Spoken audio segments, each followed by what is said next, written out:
Let's talk about the old Zestimate.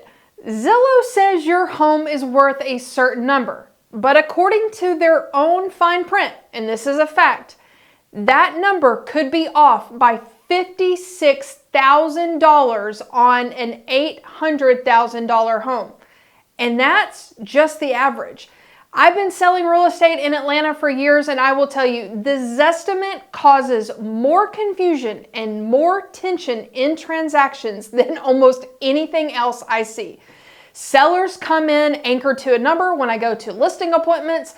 Buyers come in using it to negotiate, and neither one of them fully understand what that number actually is or what it isn't. So if you're buying or selling a home and you've been using Zillow trying to figure out what the home is worth, then you need to watch this video before you make any more decisions, because there's a real difference between what that number looks like and what it actually means. But first, let's talk about what Zillow is really good at. Zillow is synced directly to the real estate agent's platform, what's called the multiple listing service, or also called the MLS. They know what's active, what's pending, and what has sold. And they're pulling all that data into an algorithm to produce the Zestimate. And if you live in a neighborhood where everything is relatively similar, so same size home, same age, similar condition, then that number can actually be pretty close. It's also a great tool for getting a general feel for a market. If you're a buyer trying to understand what price points look like in certain neighborhoods, Zillow does a really good job of giving you accessible snapshots to that. That's real value, and I get it. But here's what's important to understand. Zillow's algorithm does not know why a home sold for what it did.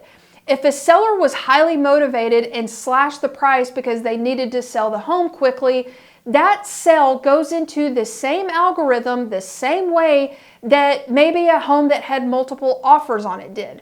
The Zestimate doesn't know how to distinguish between the two, and those are two very different data points in two very different stories. Zillow has no idea what's inside the home. Zillow doesn't know if your kitchen was fully renovated last year, or maybe that it hasn't been touched since 1987.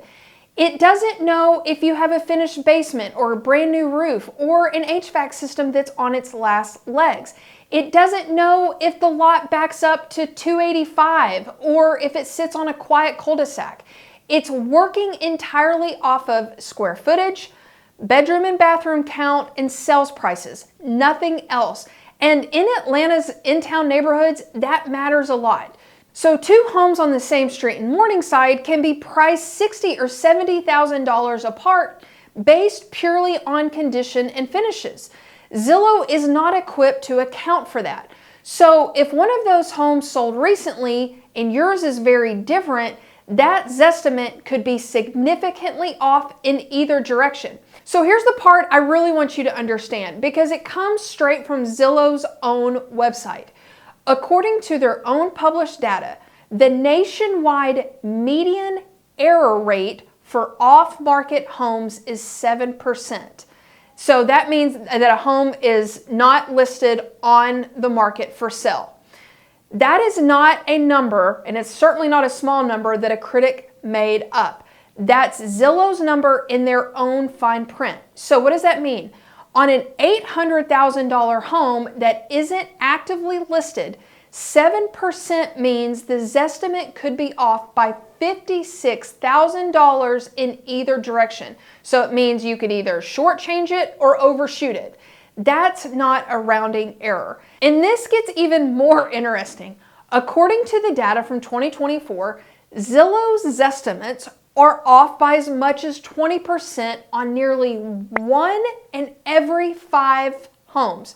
So let's go back to that $800,000 house. 20% is $160,000. That's the difference between a really great deal if you're a buyer and a significant overpay. And here's what I want sellers to understand in particular.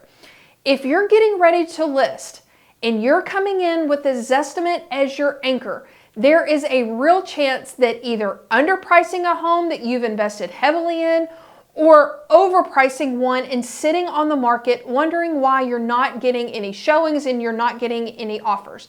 And for buyers, using the Zestimate to determine whether a home that you're buying is either overpriced or underpriced without understanding the condition, the updates, and the specific market dynamics in the neighborhood is going to lead you in the wrong direction. A home listed above its Zestimate isn't automatically overpriced, and a home listed below it isn't automatically a deal either.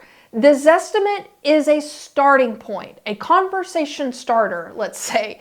It's not a substitute for someone who has walked through the comparable homes, knows the buyer activity in the specific neighborhood, and understands what the market is actually doing right now. Use Zillow. It's a great tool. Search to your absolute heart's content. But when it comes time to make a real decision, whether you're buying, whether you're selling, or you're just trying to figure out what your actual home is worth, get a market analysis from a realtor, from someone who knows your market, knows your neighborhood, then compare the two. If you like this video, then check out this next one. I tell you the things that you do not want to have in your home if you're getting ready to sell it. And if you want to know the real value of your home, shoot me an email with your address. Info is in the description below, and I will send it over to you. Not to be salesy, I'm not going to bombard you with calls and emails. I will just provide you a real value for your home. Thank you so much for watching, and I hope to see you on the next one.